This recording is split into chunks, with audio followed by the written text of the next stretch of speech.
We are honored and proud that we get to publish Tatiana Pogotseva's book on music pedagogy. We are responsible for educating our students to be versatile experts in their own fields.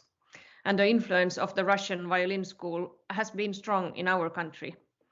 It's great to be able to publish this book, and we here at the Sibelius Academy hope it will be of use and joy for violin teachers and as well as students all over the world. Well, Tatiana Pogozheva, mother of Igor Bezrodny, was a wonderful violin teacher for beginners, for young children. And that was, she wrote a methodical book already in 1960s. It was published in Moscow.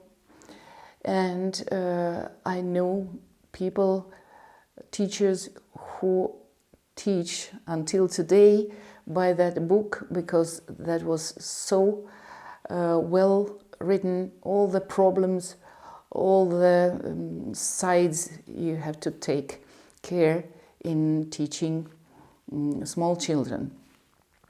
Tatiana was teaching and living in Finland a couple of years in Oulu, and next 7 years every year, nearly the whole summer, giving master classes one after another.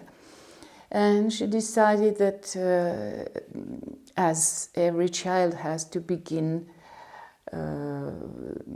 music training with songs of his own country. So Tatiana decided to make a book with Finnish songs, and that book was published in Sibelius Academy a few years ago. The book is very special, really, because Tatiana's approach to teaching of small children was very kind, very near to children's psychology and their needs. And they learn to play the violin like normal thing in their life. In that methodical book, she writes everything very laconic way, but taking care all the sides. It is written by years. So what you have to do the first year of teaching, next year. So like the system was divided in 7 years in Russian style of schools. The beginning school was 7 years.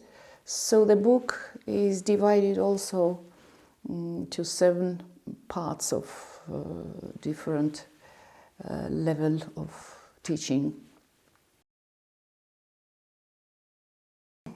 As musicians, we all know that there's always a time that we feel we need to go back to the basis, and especially with our students, we can see that even in the university, all the time actually we are faced with many problems that we need to work on some elementary things with very talented students, and more we can see that it's maybe due to the lack of knowledge how they have been taught as children when they started the elementary teaching what they received. And that's why I feel kind of responsible as a teacher here in the Sibelius Academy that what more we can offer for our students, the knowledge about how to teach this elementary teaching, how to take the child the good way, and have the systematic knowledge of teaching the left hand and right hand when talking about violin playing, and all that. So we are also training the future teachers here. So when Tatjana came to Oulu and started with us, she was showing this very methodological, good teaching way. And for example, we had a lot of fun. We were playing, we were drawing notes and singing together in a group. And she was always very kindly taking me on her lap, and we were singing from piano intervals. And maybe this is terzi, se. Okay, I learned terzi. I didn't know what terzi is, but like very much singing. And besides, to start with, we started with right hand technique with pencil, or like in the cover of the book. We learned all kinds of exercises, how to mold the muscles and how to feel very sensitively to hold the bow. And then separately we were studying about how to keep the hand up, how to rotate it, how to keep everything open. We did exercises, everything. Once I got started with both, it was also easy because it was settled very carefully and sort of tension-free. And so this is the thing that when you have good system that is not giving child too much at once, then you can demand that she or he makes well what is asked, but always in a good proportion. And then the program planning is very important, and then also the atmosphere in the lesson. Like she writes in the book that the most important thing is that the child feels herself or himself very comfortable and free of any anxiety. Like she was saying many times, if teacher yells or says something aggressive, it's always bad. You have to be patient, and you also have to consider each child as individual. There is a system of 1 year and second year and third year, but maybe somebody is advancing different way, different cycle, different time, and then it has to be considered too. So I'm so happy that we can now share this Russian method, I would say, in its best.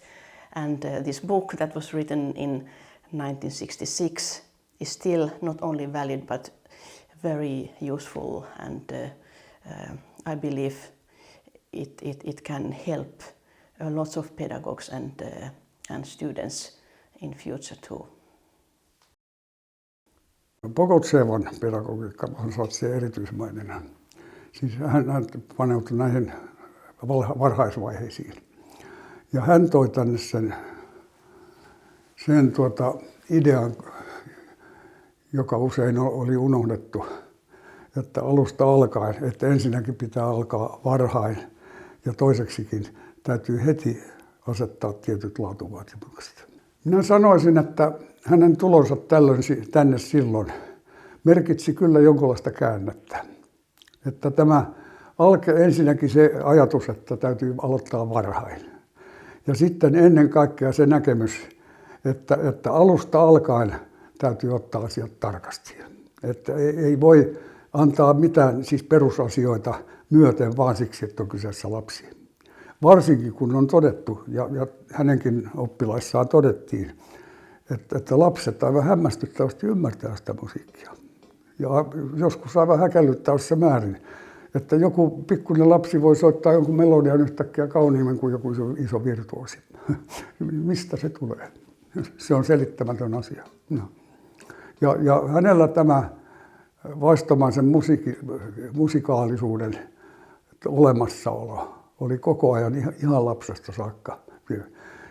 Ja hän ymmärsi sen, että lapset ymmärtävät enemmän kuin yleensä luullaan.